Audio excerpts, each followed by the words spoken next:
Hi, everyone.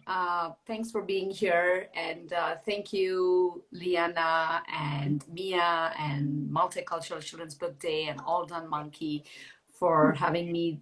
You are all longtime friends. We have been in this together for a long time, over a decade, I think. Yeah. So, yeah, it's truly a joy to be here today. Finally, we made this happen. So hello, everyone. My name is Meera Sriram. I live in Berkeley, California. I have 2 teen kids. I am a children's author. I write picture books. I'm published both in India, where I was born and raised, and I'm published in the US. My first book, my debut picture book in the US came out in 2019. It was called The Yellow Suitcase. It was followed by A Gift for Amma Market Day in India, another picture book that came out in 2020. And this year, in fall, I had 2 picture books come out. Between Two Worlds, The Art and Life of Amrita Sher-Gil, which is a picture book biography. That's the one. Thank you. Yes. And my most recent one is called Dumpling Day. It's a multicultural accounting book. So those are my books. And to give you a little bit about what I write and why I started writing, let's just rewind to a long time ago when I was growing up in India. So I grew up in southern India in a city called Chennai. And we had a tiny library in my neighborhood that I would go to only during my summer breaks. And I was fortunate enough to have access to some great books, wonderful books, but they were mostly either British classics and American detective novels, or they were homegrown folk tales and a lot of mythology. So they were great. I had fun reading them, but I obviously did not see myself or my life growing up in an urban city reflected in any of the stories or books that I read. So then fast forward to the early 2000s, I am a parent. I'm reading to, or trying to read to my baby, and I get introduced to this world of picture books. So I did not have access to picture books growing up. I had not read picture books, as a child. But now, as a parent, I had this opportunity to read a variety of picture books, and they were great. We were enjoying them. And at some point, I started noticing that children of color and children like my own kids were completely missing in the stories that we read. And I also felt that the children's books were very insular, as in the stories were mostly set in the US. Immigrant experiences and cross-cultural experiences were all completely missing in the stories. So that's about when I connected with the Multicultural Children's Book Group, and because we were actively seeking books that would open up the world for our own kids. And we started building a community around that. I was blogging. And then eventually I quit my job as an electrical engineer so I could maybe make a small difference in what kids like my own would be reading. So I started writing picture books, I should say storybooks, children's books for an audience in India first. I had 4 books come out, mostly narrative nonfiction, about stories about the vocations and lives of marginalized communities within India, and also about endangered animals and wildlife and their habitats. So those books came, I co-authored them with another blogger, and they came out between 2010 and 2013. I actually tried to find my copies. I have copies of, I know I have Endangered Animals and another book of yours.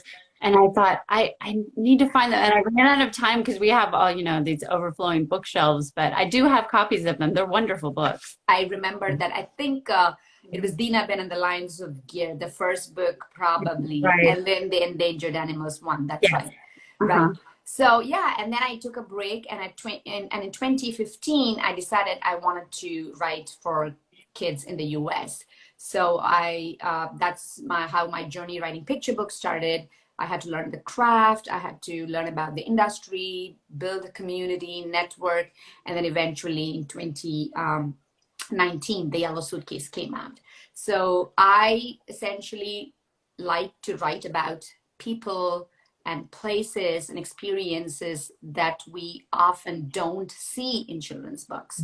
And through that process, I also try to offer representation for children and families from the South Asian, in the South Asian communities and from the Indian diaspora. So, yeah. I mean, I think that's one of the things that's so wonderful about your books is one, it addresses the fact that we don't have enough kids of color in picture books. But also, like you said, there's this whole nother layer to it about kids who are from immigrant families or have this, you talked about this in-betweenness of cultures, writing across cultures and across labels, and that's not really addressed in a lot of picture books, even though there's so many kids for whom that's their experience. I mean, I read Yellow Suitcase to my kids and I was like, look, this is kind of like you with your grandparents being, I mean, they could really relate to that, even though it wasn't, exactly the same culture, but that experience of having loved ones abroad. So can you tell us more about that, about how you're trying to bring that into your picture books? Mm-hmm. Yeah, thanks for asking about that. And I distinctly remember your post after reading the Yellow Suitcase, and I was all tearing up when you had mentioned the personal connection, and it completely resonated with me, right? So there are so many of us here who are raising kids across culture. And the thing with children growing up in immigrant families is that they have certain life experiences that are sort of unique to them, right? So being raised in a family of immigrants comes with its own joys and struggles. So something as simple as a holiday, for example, right? Coming from India, Diwali is big for us. We celebrate Diwali. We look forward to all the time. We hype it up for the kids. But then on Diwali day, it's just a cold, dark school night. Like we are in our PJs, like there are no fireworks. Sometimes I don't even have the time to make sweets, if it's a work night. But at the same time, we get to celebrate two harvest festivals. Like we celebrate Pongal, which is the harvest festival of India. And we also celebrate the harvest festival every fall here. Like it's autumn, it's beautiful. We go to the pumpkin patch, so we get together with friends. So it's like this sort of combination of two worlds happens every single minute, every time, like we need to make a choice. We make, there's so many experiences, everyday experiences that happen from morning to night in which we combine both our cultures. We bring both our worlds together. That said, there's also the whole issue that comes around identity, right? Cultural and linguistic identity, which is sort of a challenging territory to navigate for kids because they could very easily feel like they are caught between two worlds. They are torn between two worlds, right? They might feel like when our kids visit India, they're often asked, oh, do you speak Tamil fluently? Or why are you dressed like this? How American are you? Or you're not really, really Indian because you really don't live here. And then when they are living here, they do certain things that is truly reflective of their Indian culture. So they can very easily feel like not whole, but sort of like not quite enough in both worlds. So I think that these challenges and the joys of being raised across two cultures, being straddled between two cultures, need to be told in stories because these kids need to feel seen. They need their experiences to be validated and acknowledged and almost like respected and honored. So one is for themselves, but also we want all kids to know about these experiences. So then there's a better understanding in classrooms and playgrounds and in the neighborhood. So that's sort of what I try to keep at the heart of all my storytelling in my books. Yeah, and I want to just mention Between Two Worlds. I keep showing it because it's the one that I actually have in front of me now. But it's beautiful because you talk about, like, a lot of your picture books are about experiences that the kids might be going through at the moment. Things they're going through now. This is really great because it's a picture book biography of someone who went through that and really turned her experiences into beautiful artwork. And, you know, it's a biography, so it's a true story that she was in between two worlds, and look what she did with it. You know, so it's kind of having them look at the future, because one of the things that kind of happens is, you know, our kids' experiences are going to be very different from ours were, because I mean, in my case, I'm from here, but my husband being from abroad, or for you, you know, your kids' experiences are going to be different than yours were.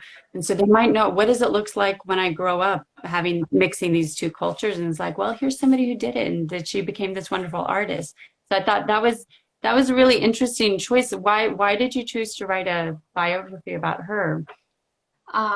So I definitely wanted to write sort of center stories of you know, just achievers and famous people from Asia or the South Asian diaspora, just because of the huge void that we have in that area, right? So I talk about this incident every time we bring up this book. When my daughter, when she was in fifth grade, brought home this art project, which had a list of artists. It was like they had to dress up like an artist and sort of create art that is inspired by the techniques and styles of the artists they picked. And I noticed that it had about, I don't know, 20 names or like 15 names, and they were all or mostly white men. So it was very Eurocentric, it was very patriarchal. There were like three women, and obviously Frida Kahlo represented all painters of color across the world. So that was disturbing, right? And then later on, when I was trying to write a biography, I was like, you know, trying to write, like I would read up on a few people that inspired me. And then someone pointed an article of Amrita Sher-Gil, and I was sitting overnight and reading up about her. I had known about her, but I was like doing research and digging more and more. And her life like completely struck a chord with me. And I was sure that that story would resonate with so many of us, like adults and kids who are straddled between two cultures. And so one, from the point of view of representation of like a female, like a feminist painter from the East, right, from the Eastern world.